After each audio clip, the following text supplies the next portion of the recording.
Yes. So now all the participants can relax. Please relax and look at the screen. So the next asana in Tritiya Vinyasa Krama we are going to do is asana. Asana. So you make Gajasana. Come to the Gajasana position. You can look and do later. First look. And now you're going to kick your legs all the way up into the air and you're going to come together as partners. And your partner is going to support you. So kick your legs all the way up to the air. And this is the first posture that you'll be doing. Now once you're comfortable in this asana, now you're going to bring your forehead to the ground. So you're going to bend your elbows, bring your forehead all the way to the ground. And now come all the way down.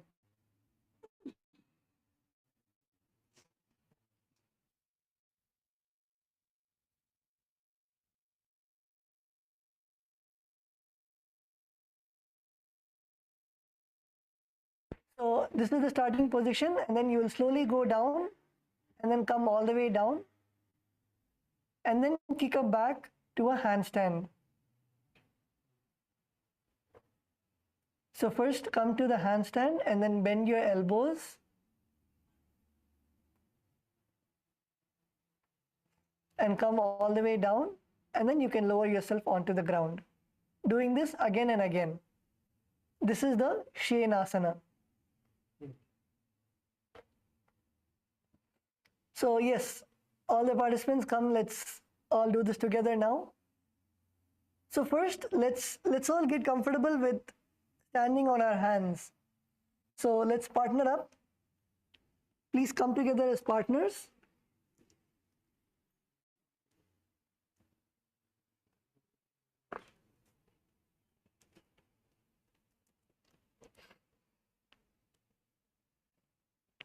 Yes, come on, get up, get up, get up. All the participants come together as partners. KAILASA LA, yes. KAILASA Ecuador. Paramayogaya, are you able to do this asana?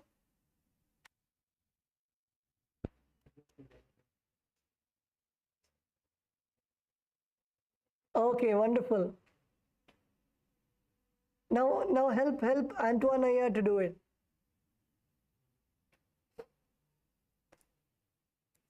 Yes, is that Ma Kaladevi in the back of the hall or Ma Samarpini? Let's all get into the asana.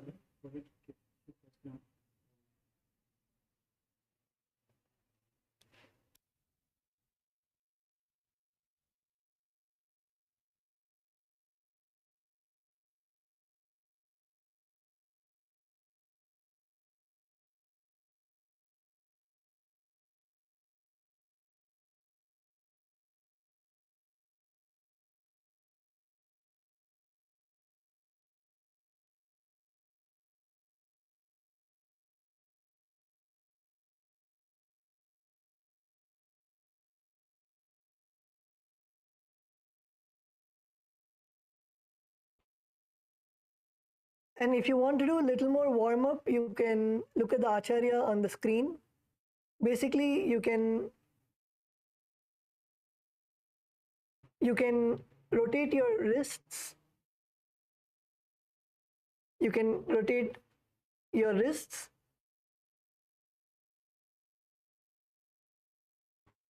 You can stretch your hands to the back, forward.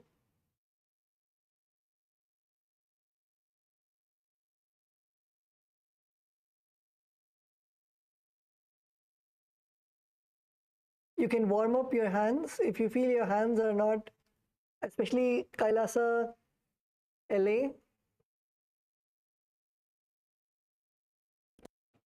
Your body would still be cold and not warmed up.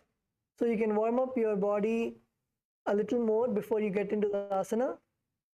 So as the Acharya is showing on the screen, Stretch both your fingers to the back of the body and then stretch your fingers to the front, all the way up, to the right side, to the left side, especially your wrists. Rotate your wrists.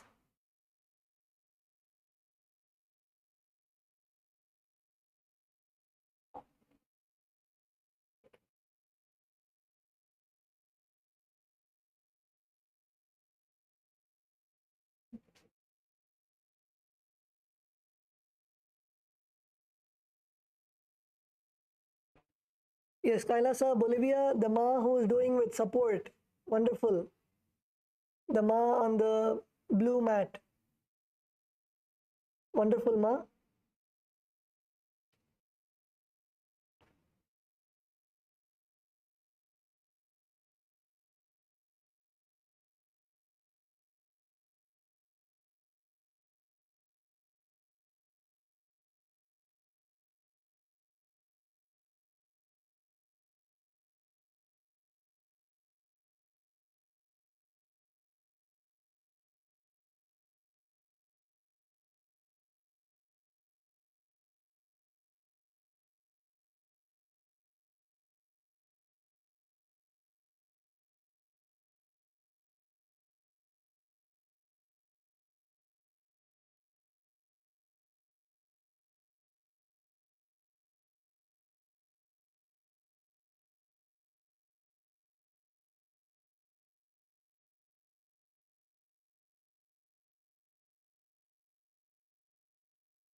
Yes, keep trying, keep trying.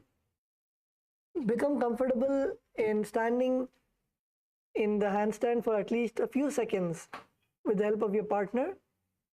Spread your fingers wide. Spread your fingers as wide as possible and keep a slight bend in your elbows. Don't keep your elbows totally straight.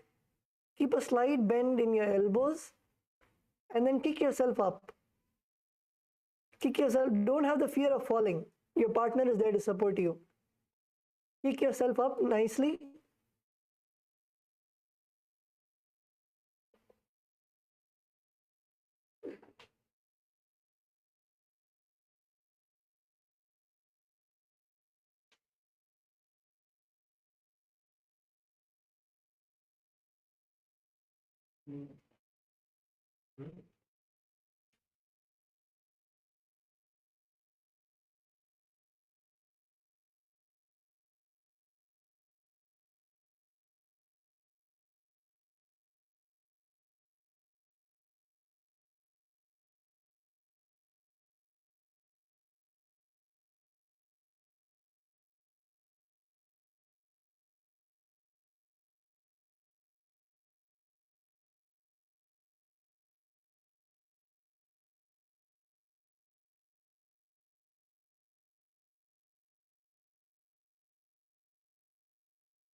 Okay, if you're done, you can come and settle down back in your mats.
Yes, so how many participants were able to stand upside down with the support of your partners?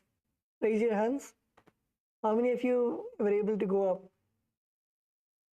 Okay, that's wonderful. How many were able to balance without the partners also?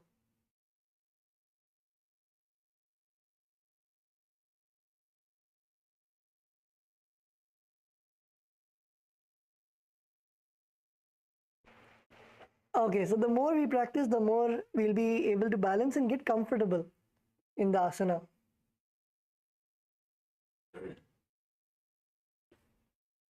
So now let's go to the next asana. The next asana is also a bit similar. It is the Pincha Mayurasana. So in this asana, what you're going to do is you're going to come to onto your hands and legs and come to you're going to place your elbows on the ground. You're going to place your elbows on the ground and your hips all the way up, and then you're going to kick up to the air. You're going to kick all the way up and keep your legs straight. You'll not be bending your knees. Keep your legs straight in the air. This asana is the Pincha Mayurasana. So in this asana also you can go together as partners and keep your forearms fully on the ground. Keep your forearms comfortably on the ground with your fingers spread apart. And you can even do it like a headstand.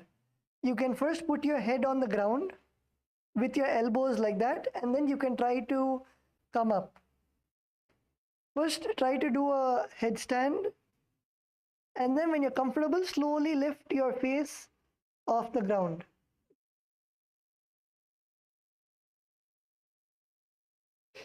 So first you can come on to a headstand, and when you're comfortable, you can then slowly lift your head off the ground.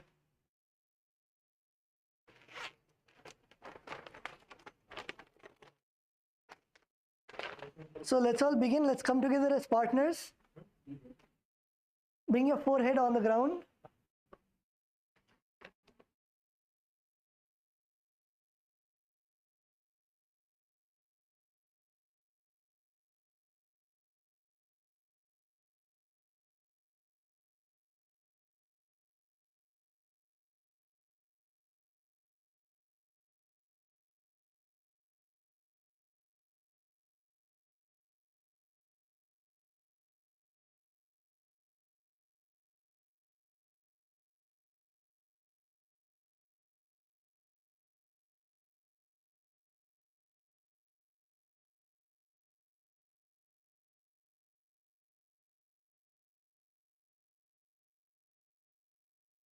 So place your forearms on the ground and lift. Kick your legs up. Kick your legs all the way up and let your partner hold your legs in the air.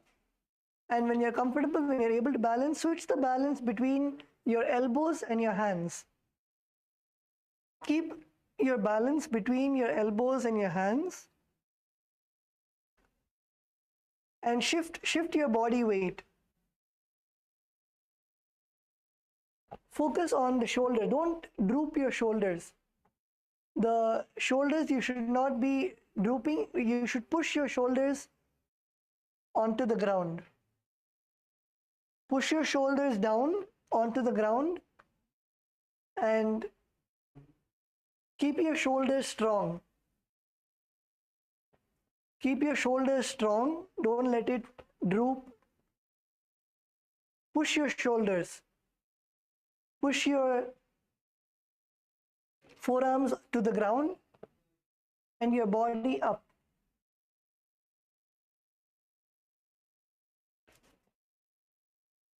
And try to keep your balance as sturdy as possible.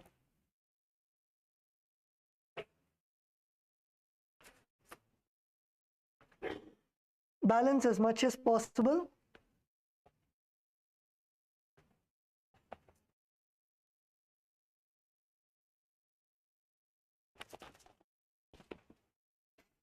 Yes, Kailasa, Bolivia, the Ma against the wall. Good.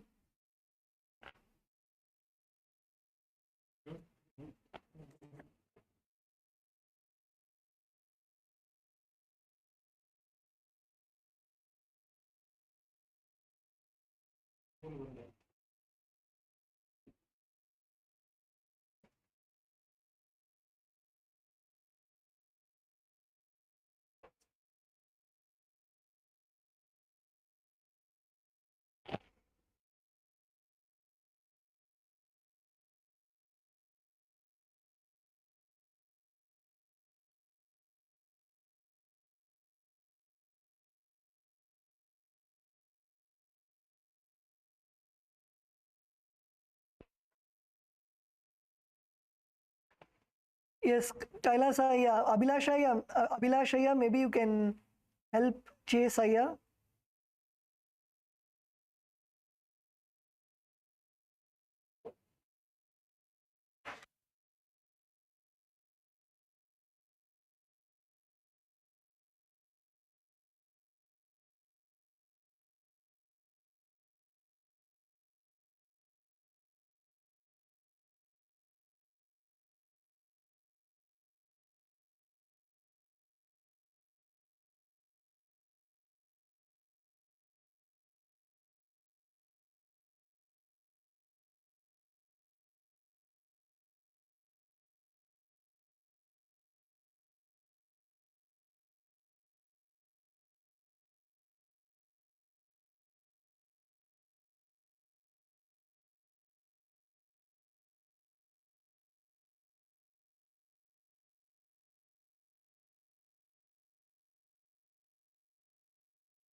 Yes, Abhilasha, you can help chase Aya and chase Aya can help you. You can partner up and do it together. Chase Aya, your shoulders are paining.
So in this asana, visualize yourself as a peacock. Perform the Saja Kumbhaka, that is, inhale, hold your breath, and exhale as comfortably as possible.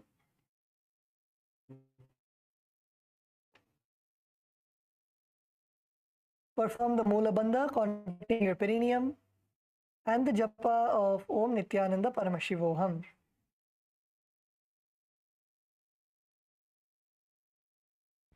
मयूरस्पिञ्चमायूरं पद्मपीठसमन्वितं कौकुटस्गर्भपिङ्गं च कौमं योगसिंहकम्.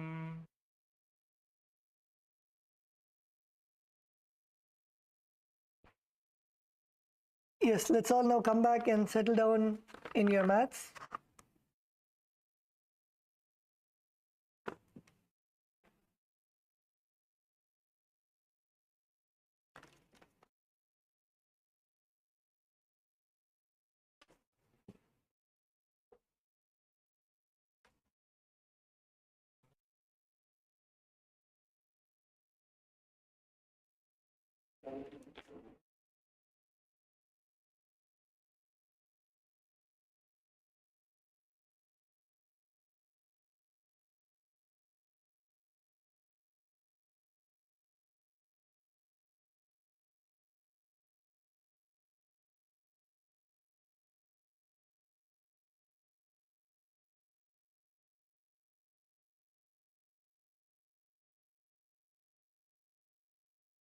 Yes, let's all come back and settle down.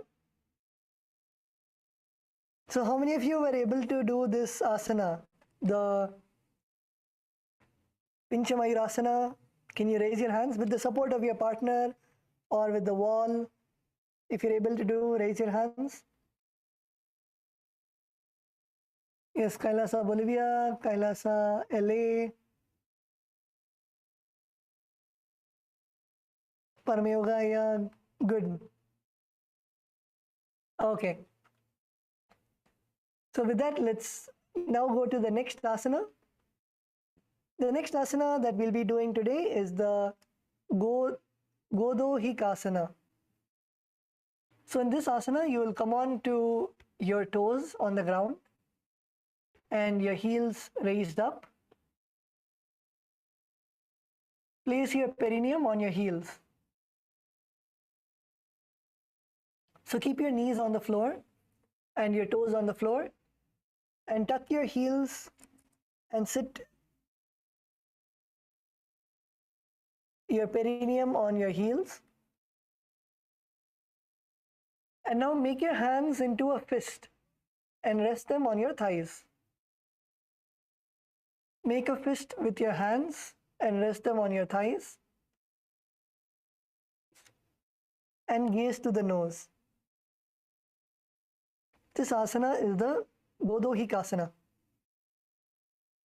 And in this asana, you should visualize you are milking a cow.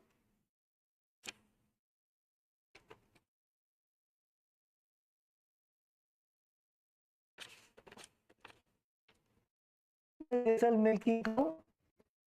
Perform the Sahaja Kumbhaka. That is, inhale, hold your breath, and exhale as comfortably as possible. Inhale deeply, and then hold your breath as long as possible as you're comfortable. And then exhale slowly.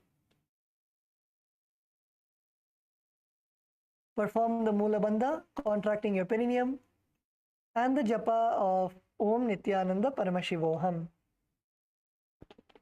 भूतप्राश्नी समयोगे राहुरुत्कटिकासनं प्राश्निभ्यां तु भवस्त्यागे तत्स्यात् गोदोहिकासनम्.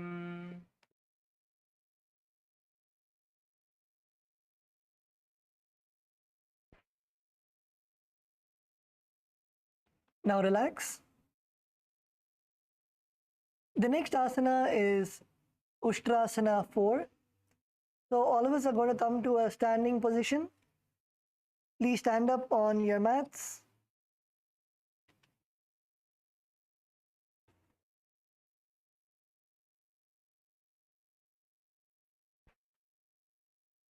Come to a standing position.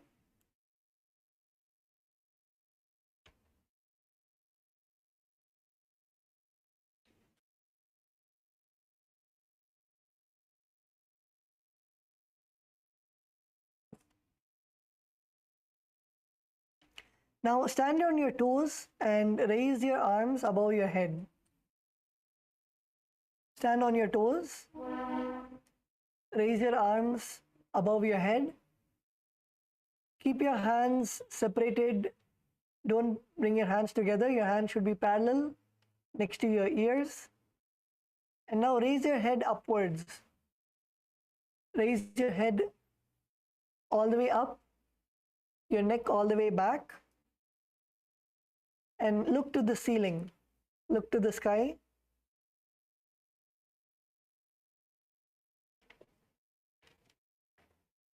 Your head should be all the way back. Roll your head all the way back.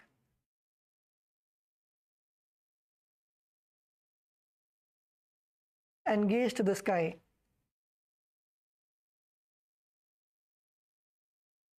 Keep your awareness to the third eye. Perform the Sahaja Kumbhaka. Sahaja Kumbhaka is inhale as slowly and comfortably as possible and as deeply as possible. Hold your breath as comfortably as possible and then exhale as slowly as possible.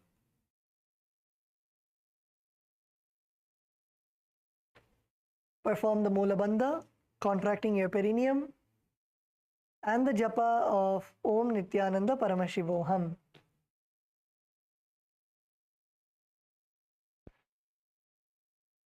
पादां गुल्याभ्यां भूमिं धृत्वा बाहु ऊर्ध्वकृत्य तिष्ठेत् उष्ट्रासनं भवति.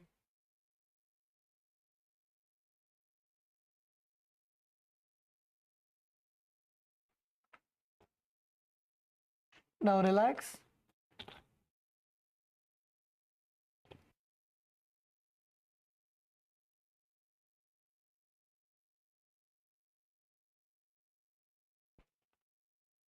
Now relax. The next asana that we'll be performing is the Tadasana 2. So continue to remain in a standing position. Stand with your spine straight. And now you're going to bring your hands to the Atmanjali Mudra in front of your heart center. And slowly raise your palms above your head. Raise your palms together above your head. And gaze up to the sky. Roll your neck backwards. Roll your neck backwards and gaze to the sky.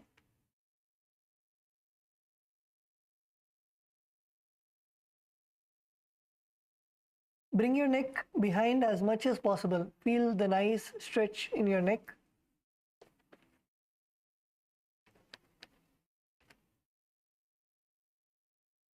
Try to keep your elbows as straight as possible. Don't bend your elbows. Keep your elbows straight.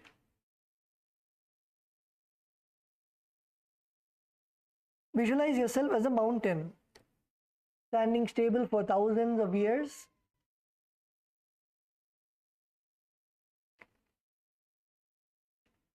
Perform the Sahaja Kumbhaka, that is, inhale deeply and slowly. Hold your breath for as long as possible.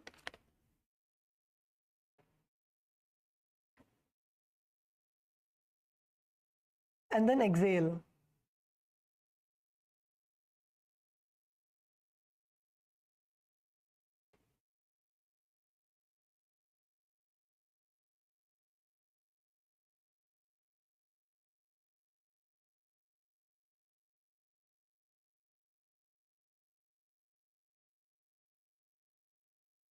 Perform the Mula Bandha, contracting your perineum, and the japa of Om Nithyananda Paramashivoham. Mahamudra बद्धकोणो tadasana विभेदकान् विनोत्तानः सदा कुर्यात् धन्तर्वत्नीपतिप्रियात्.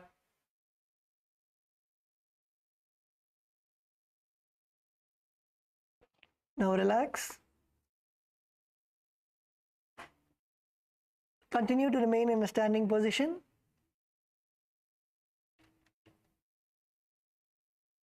You can maybe rotate your head, rotate your neck in a circular motion slowly, bringing your head all the way back and then your chin to your chest, clockwise and anti-clockwise.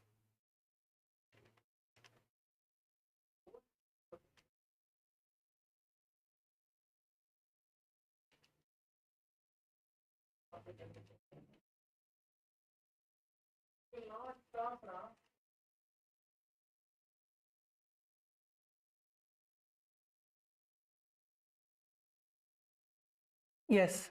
Let's now go to the next asana. The next asana is Talasana. So in this asana, continue to remain standing with your feet flat on the ground and extend both your hands all the way up and keep your palms separated, and your palms should be facing the ceiling. Keep your palms facing the ceiling, facing the sky, and again roll. This time you'll be gazing forward. Gaze forward.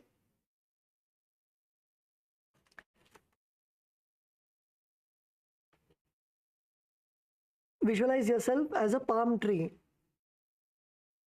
In this asana, visualize yourself as a palm tree.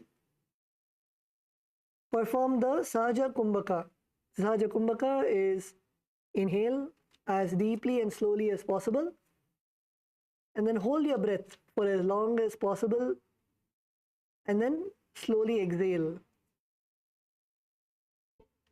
The pranayama is very important in every asana as it's an integral component of the 12 components of the yoga.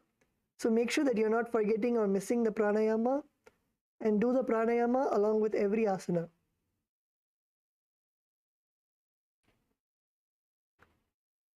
Perform the Mula Bandha, contracting your perineum, and the japa of Om Nithyananda Paramashivoham.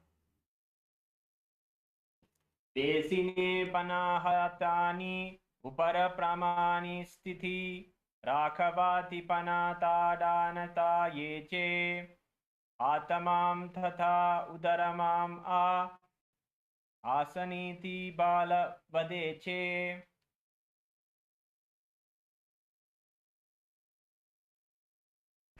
Now relax, slowly bring your arms down. The next asana is Kulala Chakrasana.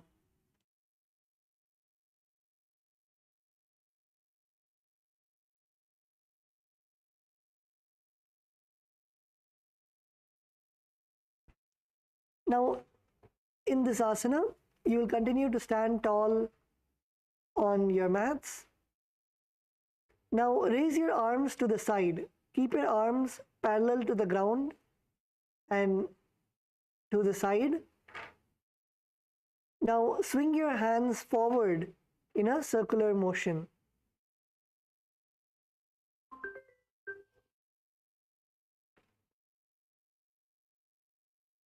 Swing your hands in a circular motion again and again. Make sure that your hands are straight. Keep your hands straight, keep your elbows straight.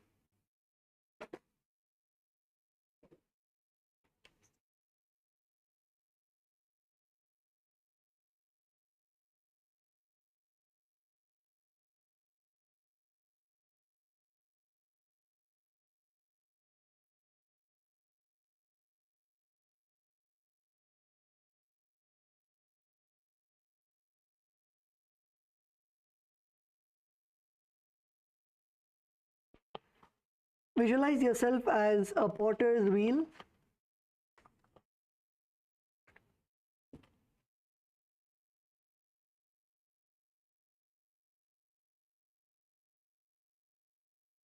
Visualize yourself as a potter's wheel. So if you have moved your hands in the frontwards, you can then move it backwards.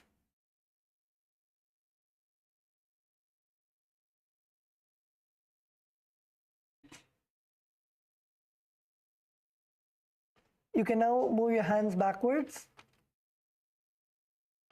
The pranayama that you will be performing is the Sahaja Kumbhaka, that is, inhale as deeply as possible and then hold your breath for as long as possible and then exhale as slowly as possible. Perform the Mula Bandha, contracting your perineum, and the japa of Om Nithyananda Paramashivoham. Hasto prasarya brahmanam kritavyam kulala chakrasanam bhavati.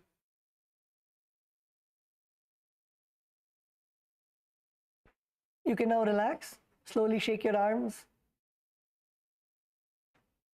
How many of you are feeling the exercise in your shoulder muscles?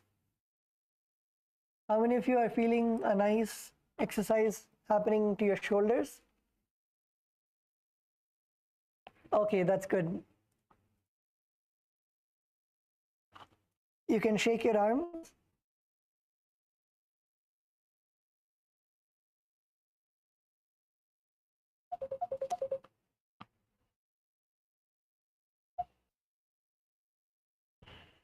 The next asana is Panjasana.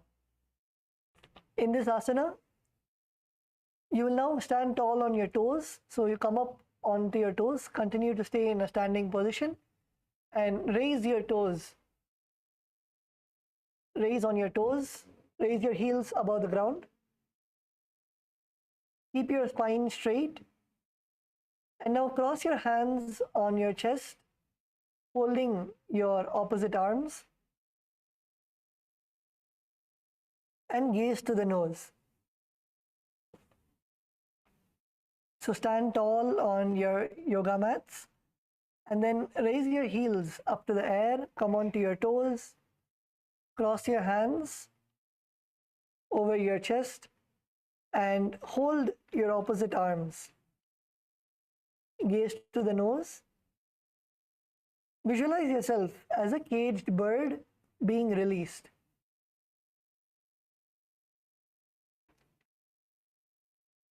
Visualize yourself as a caged bird being released.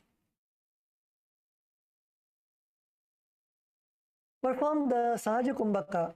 The Sahaja Kumbhaka is inhale deeply as possible and then hold your breath for as long as possible and exhale as slowly as possible.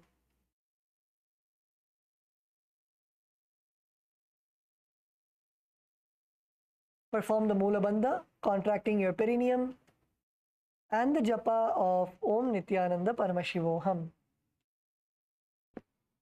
Sharanasya garbati geno tishte bhuvastale munihi kritva hastabhya paryastim siddhim seveta siddhayet.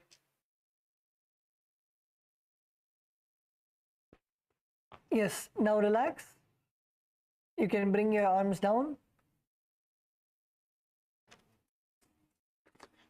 I'm going to something completely.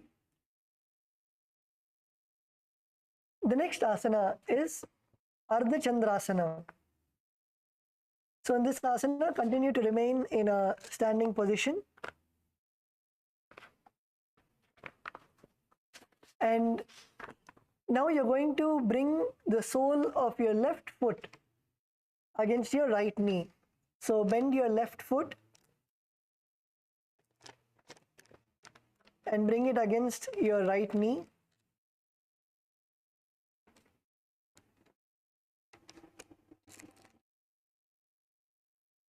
So this asana is similar to Vrikshasana. Bring your left foot, but you will not bring your legs all the way up to the perineum. Don't bring your legs all the way up to the perineum. Bring it only till the knee.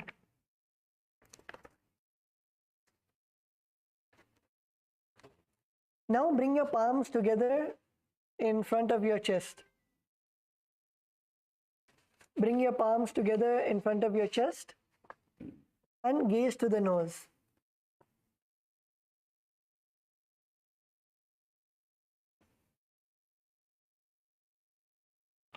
Visualize the moon in your inner space.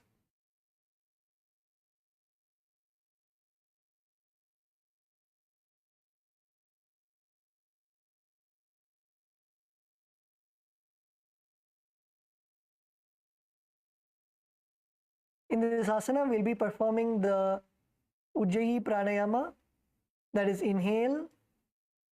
Feel the prana going all the way through the body. And then hold your breath and then exhale. And in this asana, you'll also be performing the Uddiyana Bandha. The Uddiyana Bandha is pulling your stomach in and up.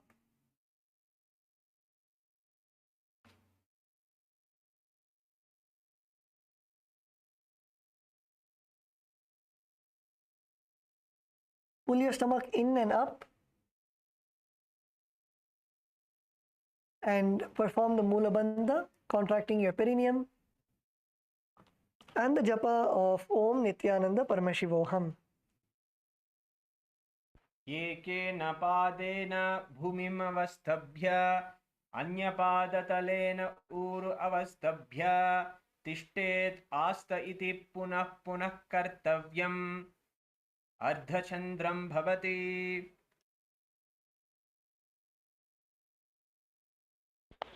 Relax. Come to a standing position. Place both your feet on the ground. We are now going to move to the next asana, which is going to be Sankhvasana.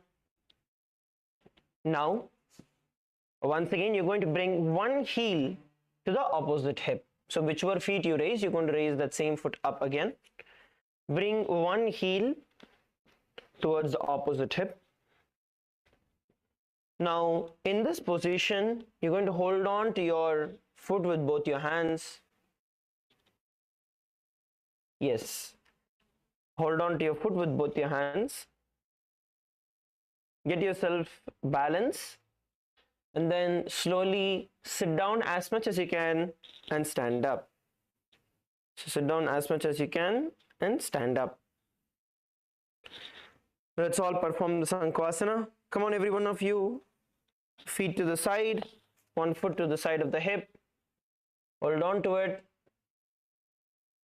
Come down and go up.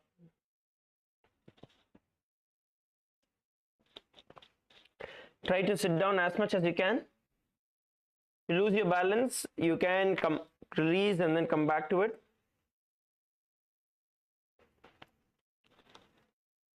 Let's all perform the Sankhvasana.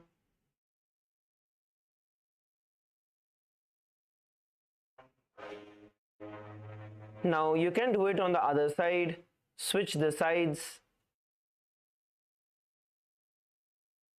Please switch the sides. Put the other feet near the hip. Hold on to it. And go down and up. Go down and up. While doing this, you're going to visualize yourself as an arrow in Shiva's bow. And the internal japa, Om Nithyananda Paramashivoham. तिष्ठन् सम्पासीनाना इतरजङ्घा प्रदेशे सम्पीड्य स्थातव्यम् उत्थितव्यम् इति पुनः पुनः कर्तव्यम् शङ्ख्वासनं भवति. Relax, come on to your feet, shake your feet out. Relax, shake your feet out. Good. Let's now move to the next asana. The next asana is going to be Ardha Talasana. Now, you're going to stand straight with your head, neck and spine in a straight line and raise one hand up towards the head, up above the head, and gaze forward. Gaze forward. One hand, not both, just one hand.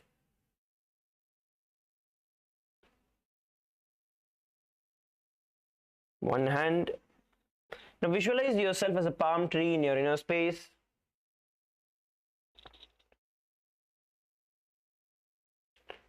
Look forward, gaze forward.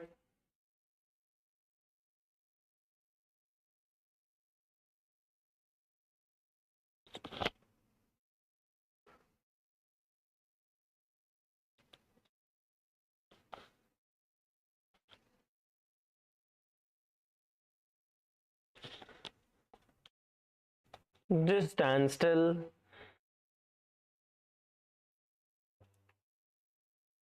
Bring the into Paramashivoham.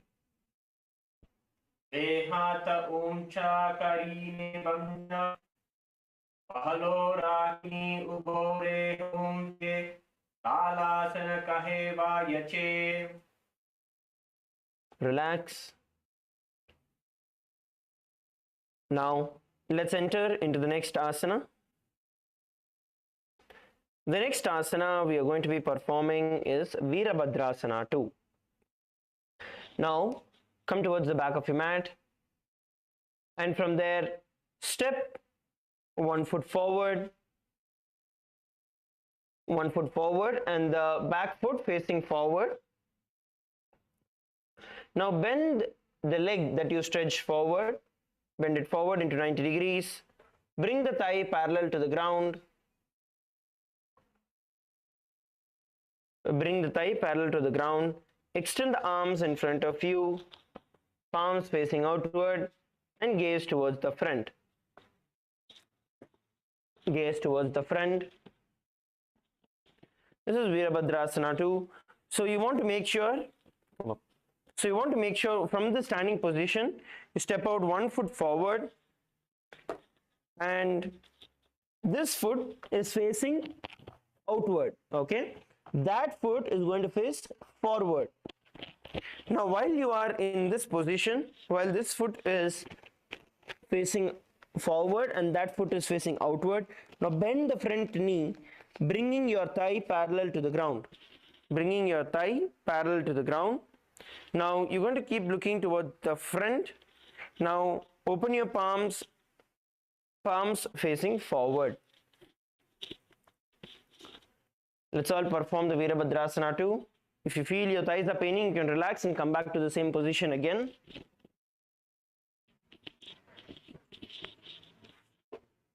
You can relax and come back to the same position again. The point here is to sit down as much as you can. Pull your hips down towards the ground. Pull your hip down towards the ground.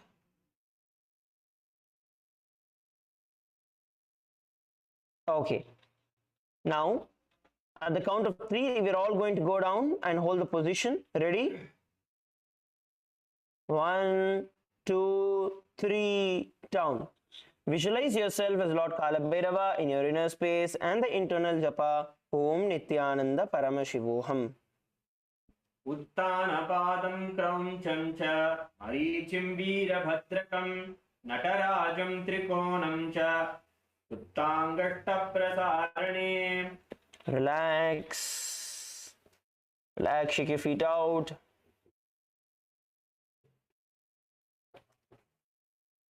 Okay, the next asana we are going to be performing is going to be Parshvakonasana.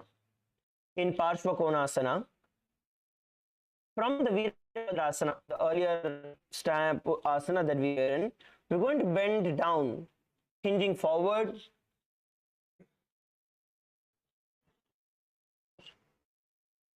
You're going to bend down and get your hand towards the feet and the other hand up towards the sky. Make sure you are on the ground. Don't lift your heels off the ground. Now open your chest nice and wide. As you get your foot, as you bend forward, you can place your hands on the ground, palm on the ground completely for support. If you're able to get yourself down. Now, while in this position, you want to make sure that your chest is completely opening. Okay, so you want to make sure that your chest is open. Some of you are like this, some of you are doing it this way. If you are in this position, you want to pull your body backward, twist yourself up, hand up straight, so you're able to open your chest. Come back to a standing position. Let's bend down together. Let's do this together. Come on, relax, relax, relax. Come to a standing position. Ready? You're going to stretch out the same feet. You're not going to alternate. Same foot that we had stretched out in the previous asana, in Virabhadrasana, the same foot Stretch out one foot. Every one of you, come on, stretch out one foot. Yes, hold. Now ready? Bend the knee. Bend the knee. Now place your hand in front of your knee onto the ground. Place it down and open your chest, raising the other hand up towards the sky. Come on, up, up, up. Make sure it is in straight line.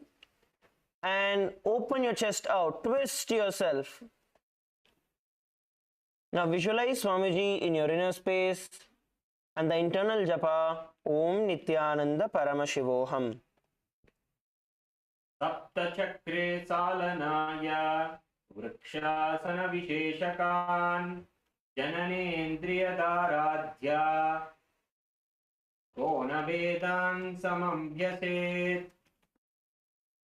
Relax. Relax, relax. Yes, good. All of you did a wonderful job. The next asana we are going to be performing is going to be Parivritta Trikonasana. So basically from the previous asana, which is the Parshva Konasana, you're going to straighten knee, the knee which is bent in front. You're just going to straighten the knee as you continue to place your hand in the same position. So from bending your knee, you're going to open it out, straighten out the knees and hold. This is the Parivritta Trikonasana. Okay, relax, let's do it together. Ready? Now stretch both your feet out. You want to make sure that your feet continue to remain in the same position, which means one foot forward and one foot facing outward. Please make sure you hold yourself in the same position. Your feet continue to remain in the same position. Yes. Now bend one foot forward, the forward foot. Bend it down, bend your knee. Place your hands in front of your knee and raise the other one up towards the sky. Now straighten your knee. Straighten your knee, continuing to place your hand in the same position. If you feel your hand is not touching the ground, you can hold on to your foot as high as you can, whether it's your calf muscle or it's at your knee, whichever you're able to hold, you can hold there. The point is to raise your hand and turn yourself, twist yourself. Now visualize yourself as a triangle in your inner space and the internal japa Om Nithyananda Paramashivoham.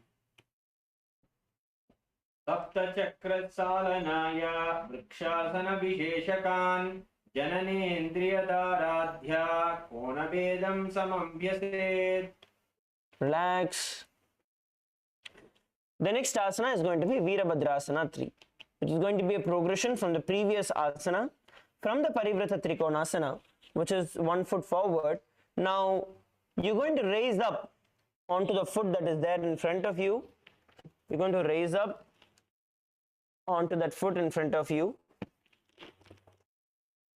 and bend your body forward, raising the other foot up and stretching both the hands in front of you. You're going to gaze down towards the ground. This is Virabhadrasana 3. Okay, relax. Let's do it together.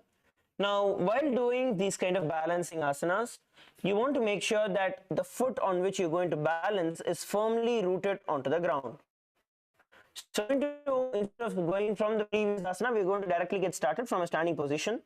Now, having one foot forward, the same foot which has been forward, place that forward. Now ground your foot to the ground. Ground your foot onto the ground and shift your weight of the body. Shift the weight of your body onto that ground, onto the other foot. Bend down, simultaneously lifting the foot backward, the opposite foot backward. And stretch your hands out in front of you. Look down towards the ground at one single point. Tighten your core. Even if you slip, come back to the position. See, if you are wobbling too much, first thing you need to do is come back to a standing position. Again, replant your feet onto the ground. Plant your feet onto the ground nice and strong. Get yourself a balance in that position and then slowly go back. And then slowly go back into that position. Come on, every one of you, let's do it together.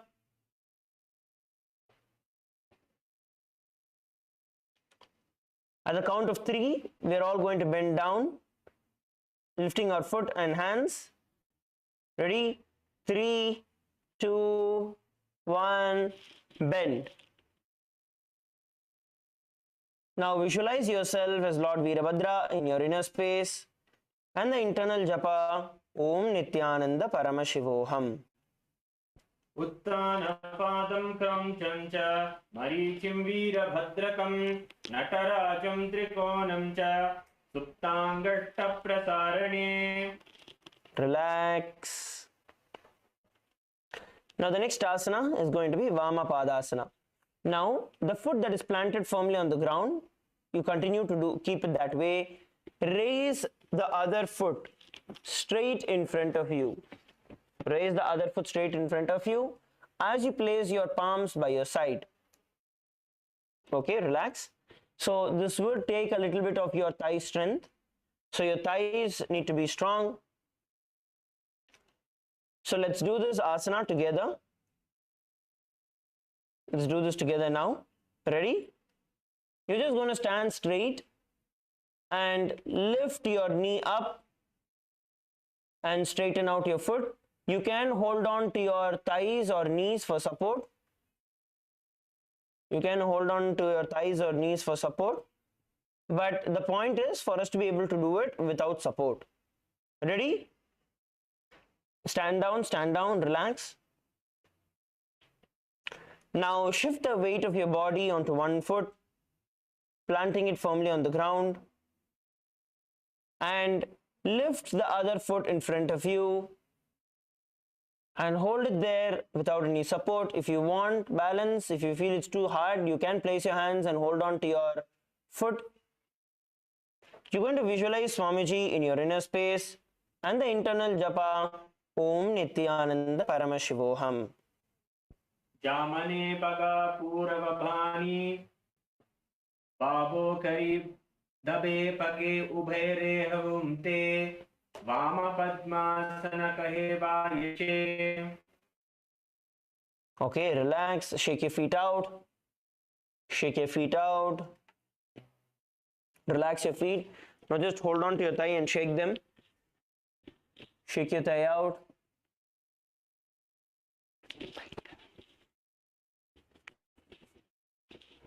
Shake your thighs. Relax your thighs. Now slowly rotate your knees. Just rotate your knees clockwise and anti-clockwise.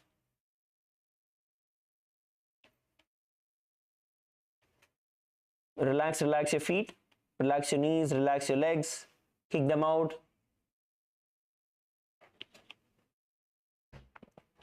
Good. Now let's enter into the next asana, which is going to be Matantara Vrikshasana. In Matantara Vrikshasana, the same foot which was on the ground, you're going to continuing to keep that same foot on the ground, planting it firm into the ground. Now keep the sole of the opposite foot towards the side of the knee. Sole of the opposite foot towards the side of the knee. Bring your palms together in front of your chest in the Anjali Mudra. Palms in front of your chest in the Anjali Mudra. Bring your gaze towards the nose. Bring your gaze towards the nose. Balance. You should not be shaking and moving forward, moving around. Just stay still. Hold. Hold.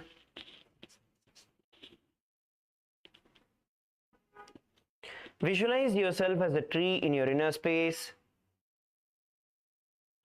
And the internal japa Om Nithyananda Paramashivoham. वाम Una मूलमाम जानमा पगने राखिने उभो रेहवुम. Okay. Relax. The next asana is going to be Kamasana. Now, keeping one foot firmly planted, the same foot which is firmly planted into the ground. Now, bring the other foot all the way to your hip. Bring the other foot all the way to the hip. Now you're going to sit down, squat down in this position, bringing your little fingers onto the ground towards the side. Squat down, bringing your little fingers onto the ground. If you feel it's a little too hard, you can place all your fingers, your hands in front of your knee, and hold the position. Bring your gaze to the nose. Ideally, you want to hold it with just your little fingers. You want to just support yourself with the little fingers and hold. Bring your gaze towards the nose. Come on. Okay, relax, relax. We are all going to bend down together. Ready? Stand, stand, stand on the mat. Stand on the mat. Okay, both foot on the mat. Ready? We're going to do it together. Now, bring the foot all the way to the opposite hip. Balance. Okay, at the count of 3, we are all going to squat down. Hands forward in front of the knee onto the ground. Ready? 3, 2, 1, squat down. Balance your body with the little fingers.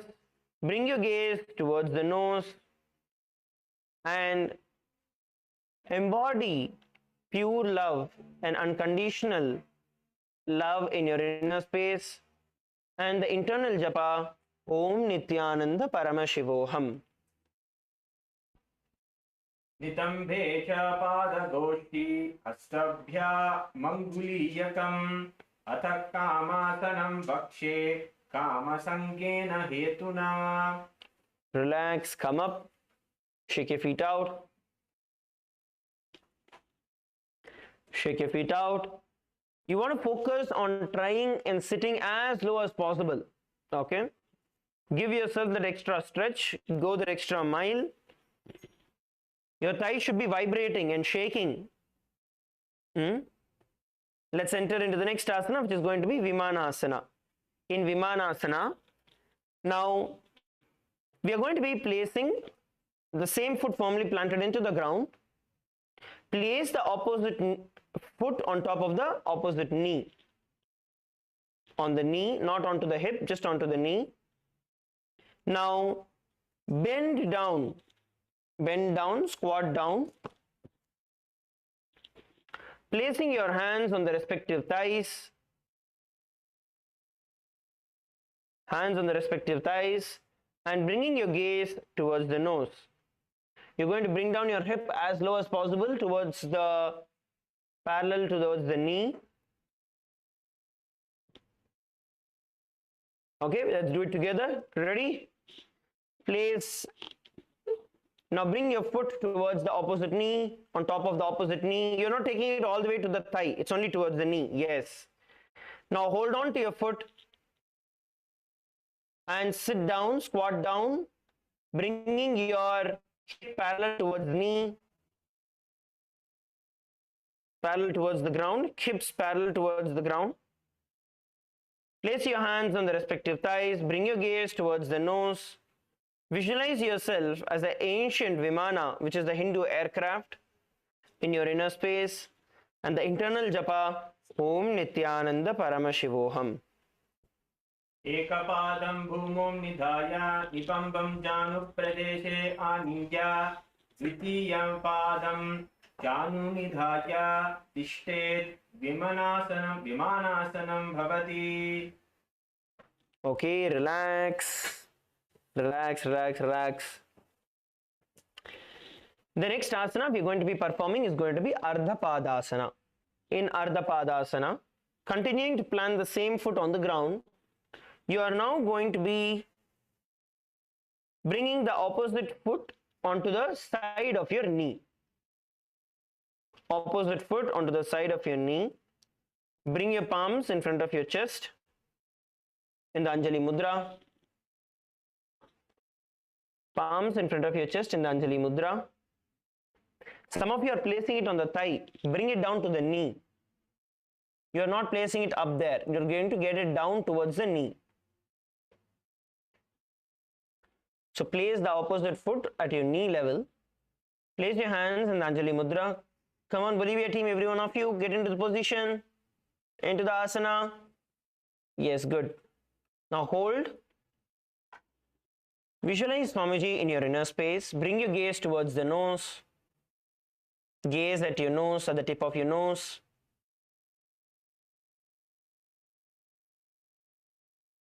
And the internal japa, Om Nithyananda Paramashivoham.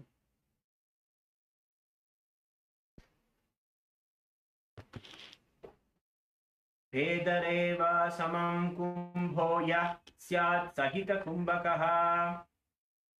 Relax, relax that foot. The next asana is going to be Uttita Trivikramasana. The next asana is going to be Uttita Trivikramasana. So as you continue to stand on the same foot, one leg down, firmly planted on the ground, now slowly you're going to lift the other foot up. Try to hold on to it with your hands as high as possible. And you're going to lift it straight up towards the sky as much as you can. Lift it straight up towards the sky as much as you can. Okay, this is going to be Uttita Trivikramasana. Alright, relax. We're going to do this together.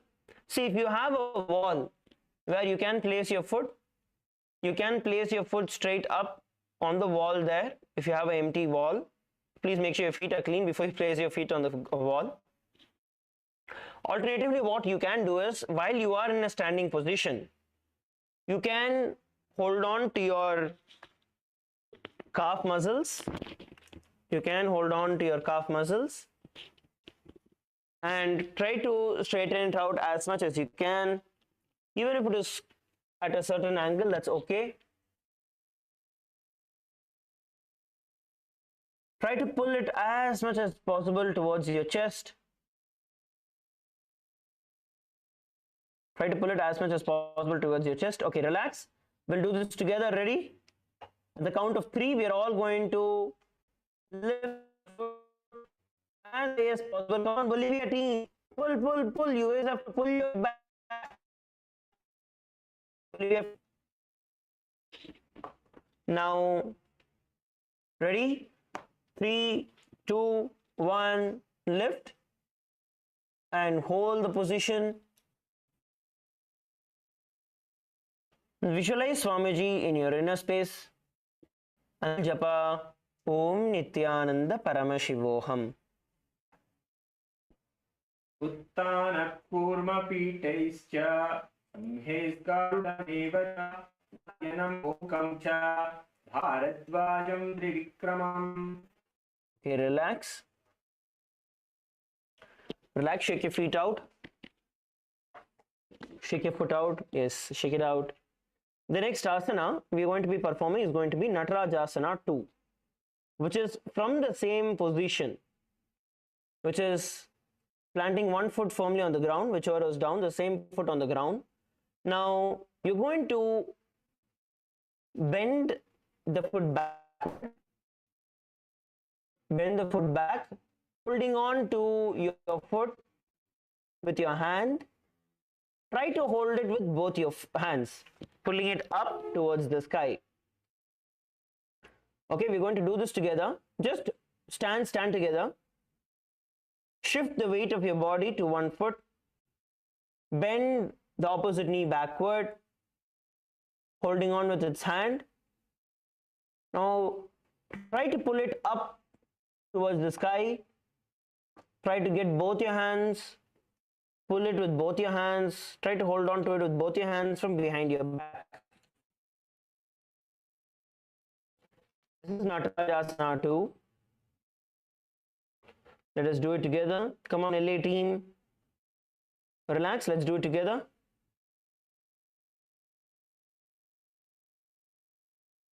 Okay.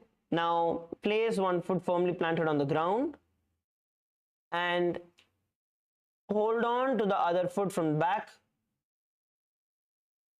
Hold on to the other foot as you bend it backward. And try to bring your other hand as well, holding on to it. Visualize yourself as Lord Nataraja in your inner space. And the internal japa, Om Nithyananda Paramashivoham.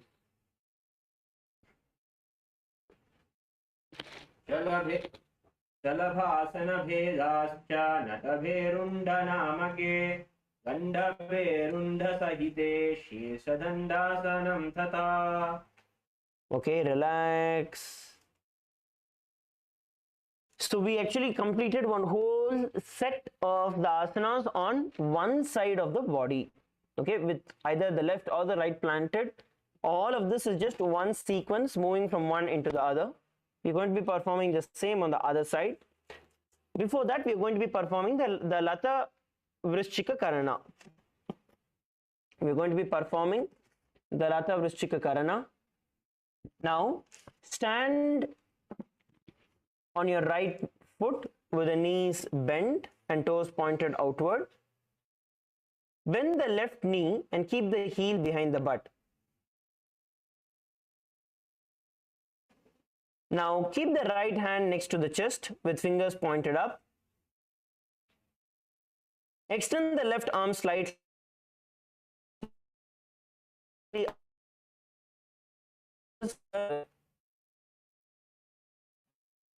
Let's perform the Lata Vrishchika Karana and repeat it on the other side.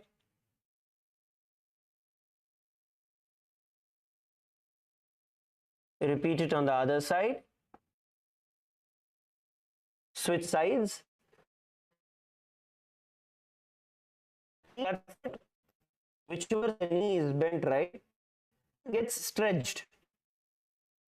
Do it slowly so you get balance. And switch side. Make sure that you are bending, having a slight bend in your knee.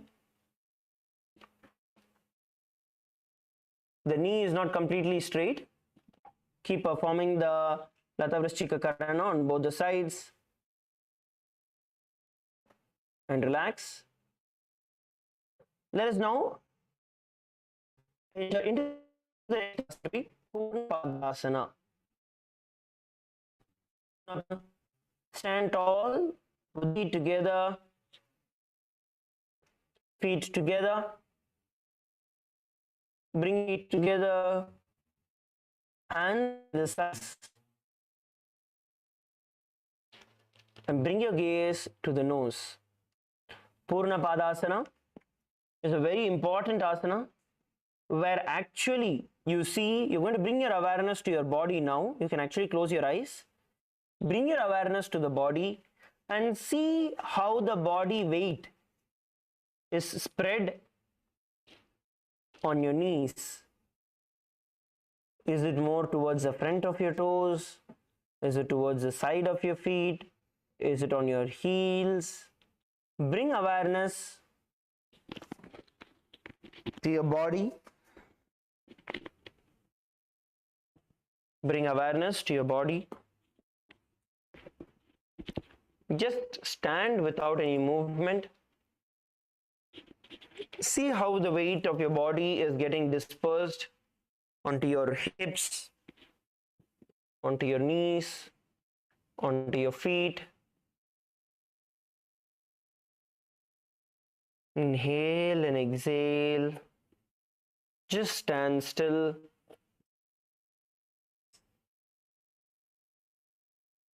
Don't sway to the left, don't sway to the right. Just stand. Stand evenly, balancing your body out on both your foot. Many times we don't even balance ourselves. Whenever we stand, the weight is always on one side or on one part.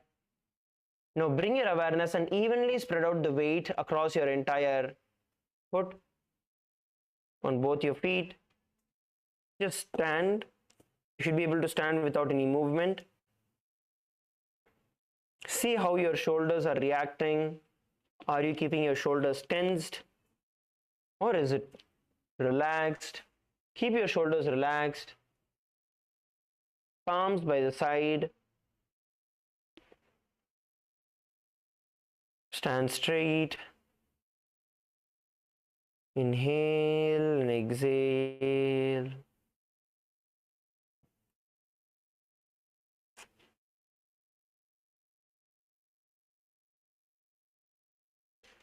Visualize yourself as Swamiji in your inner space and the internal japa Om Nithyananda Paramashivoham.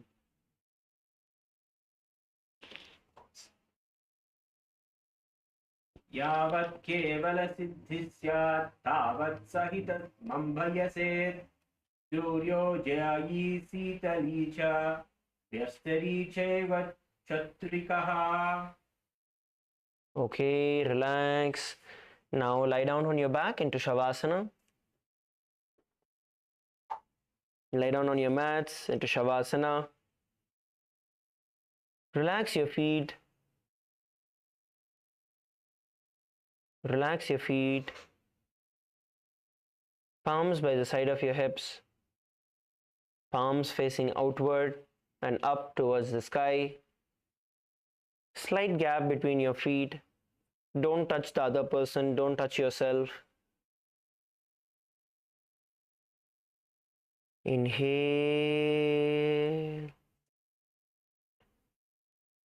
and exhale. Inhale and exhale.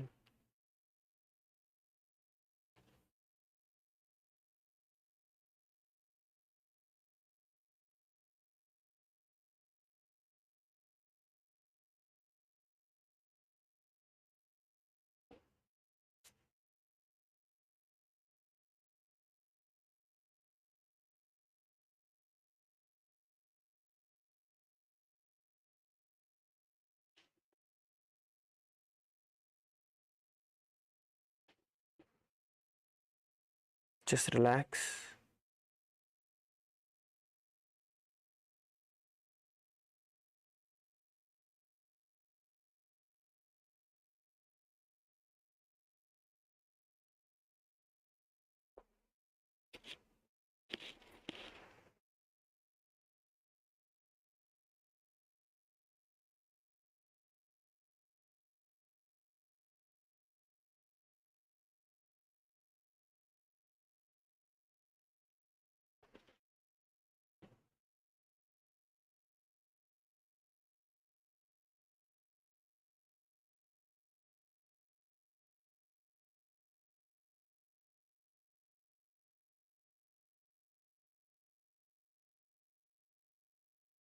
Bring awareness to your body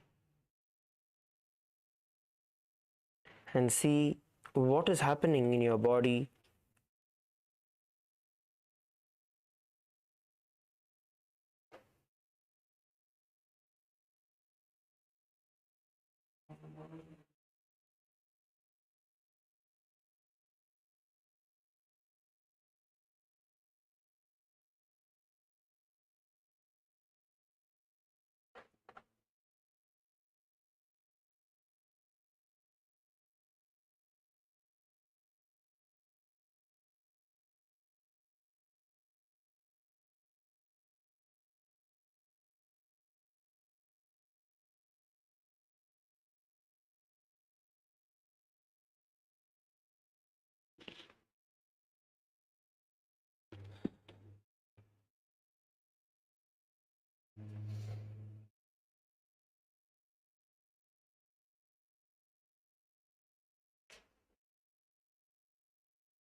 See the entire energy, life energy, prana, soaking into your body.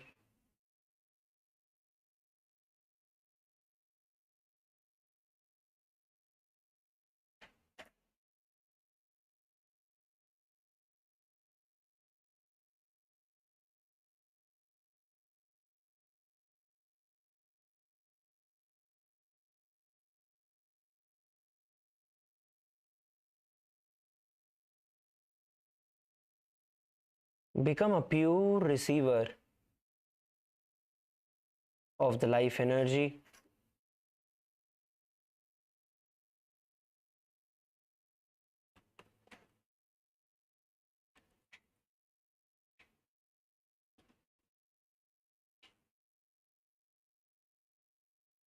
Just like how when a sponge is dipped in honey, it just soaks itself into honey.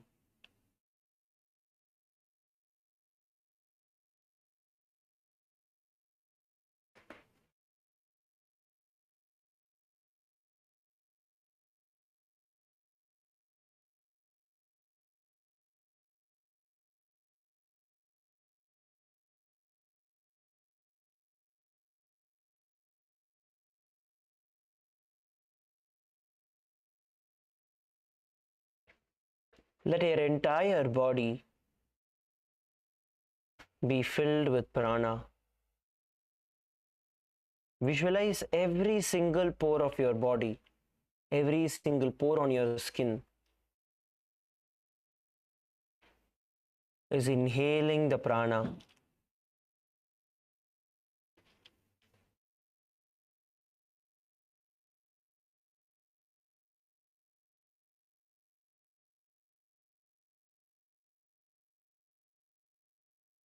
See the Kundalini Shakti moving from the base of your spine, raising up towards your Sahasrara chakra, raising up to your crown center.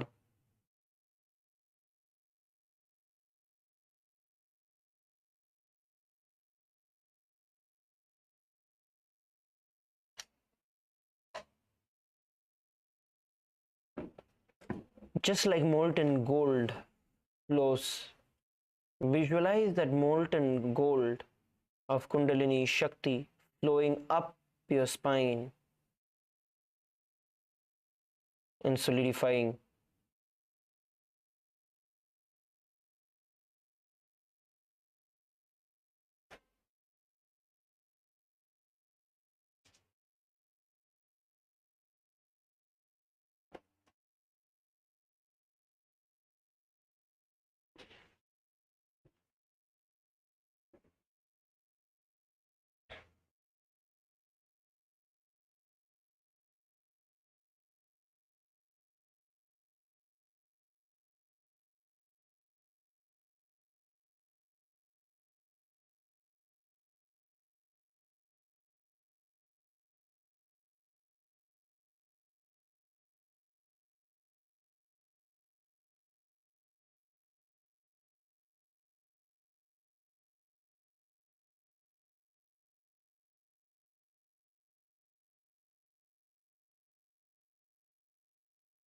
Now, slowly bring your awareness back to your body.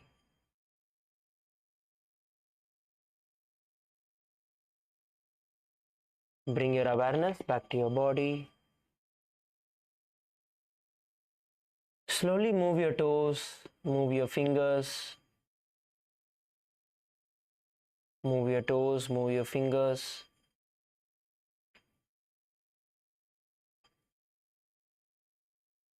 And bring your knees towards the chest. Bring your knee towards the chest.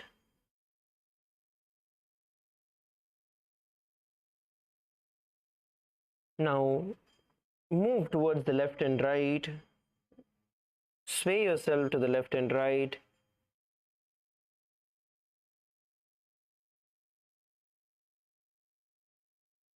Sway yourself to the left and right. And slowly come back to a seated position. Sit comfortably. Sit straight. Close your eyes and sit uncludged.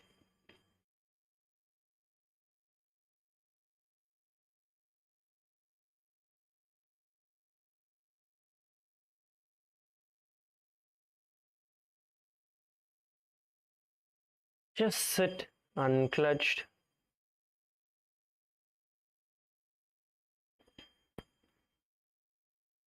Just witness your thoughts, how they are coming, how they are passing by. Be untouched by them, be uncludged from them.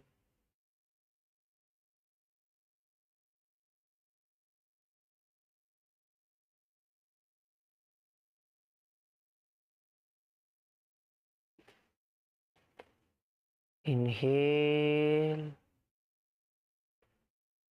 Visualize the breath coming all the way from your knee, filling your entire chest, your lungs.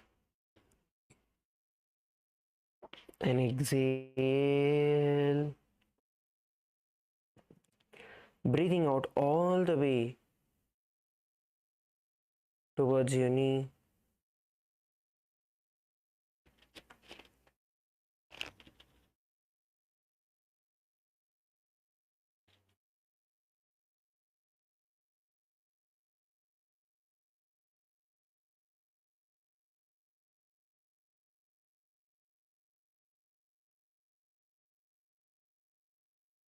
Inhale.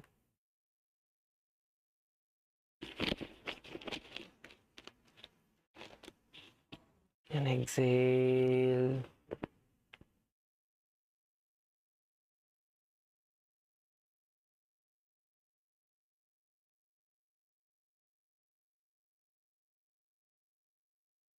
Inhale. And exhale.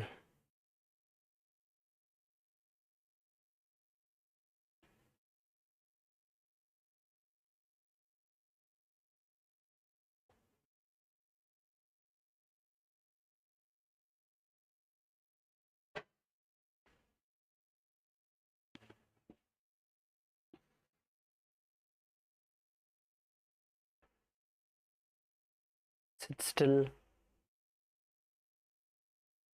Sit with yourself.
Now, bring your hands in front of your heart in the Anjali Mudra.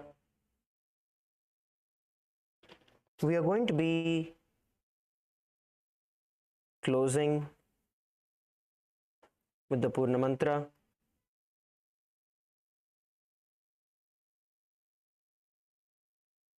Visualize Swamiji in your inner space.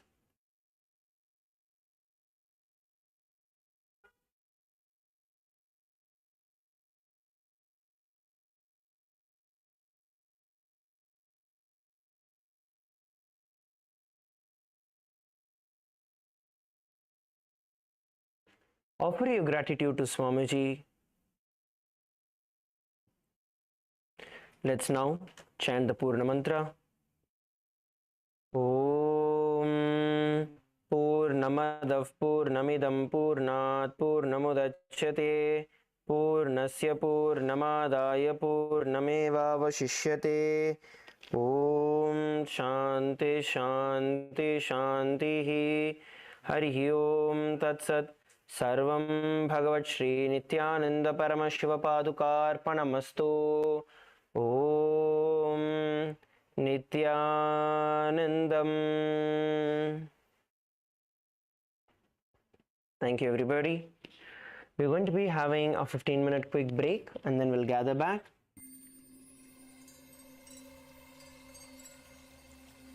I welcome you all with my love and respect. Let you all open all your three eyes. Om Nithyananda Paramashivoham.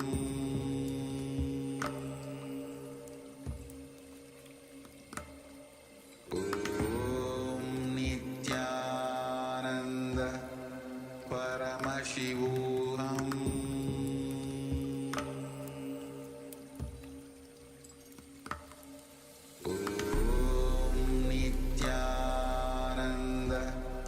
Paramashivoham.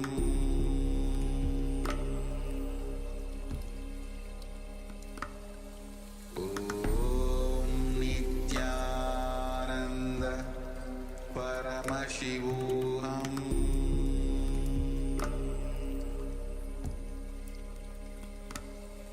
Om Nithyananda Paramashivoham.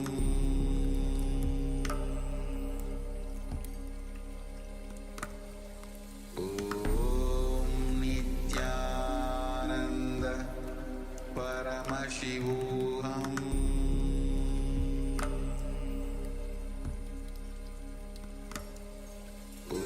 Om Nithyananda Paramashivoham.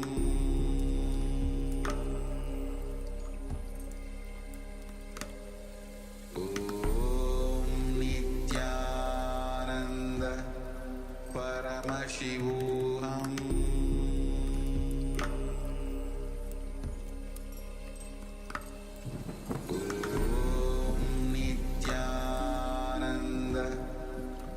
Paramashivoham.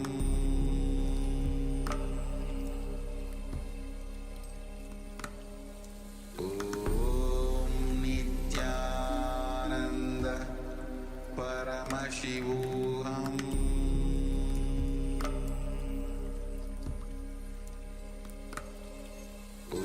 Om Nithyananda Paramashivoham.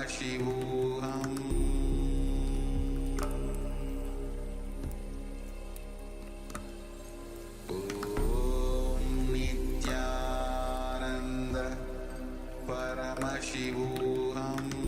Om Nithyananda Paramashivoham.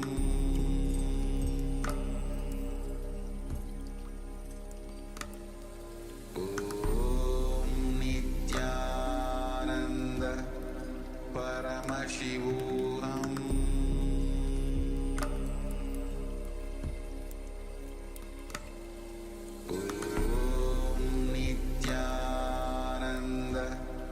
Paramashivoham.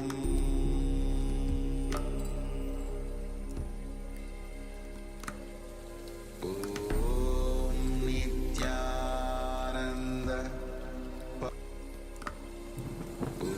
Om Nithyananda Paramashivoham.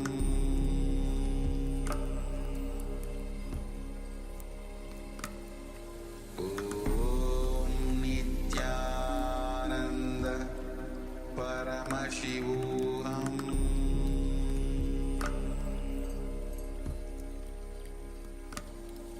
Om Nithyananda Paramashivoham.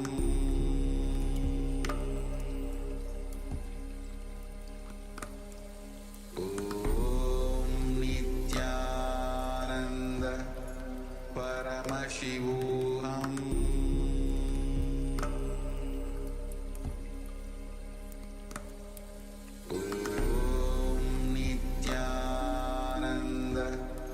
Paramashivoham.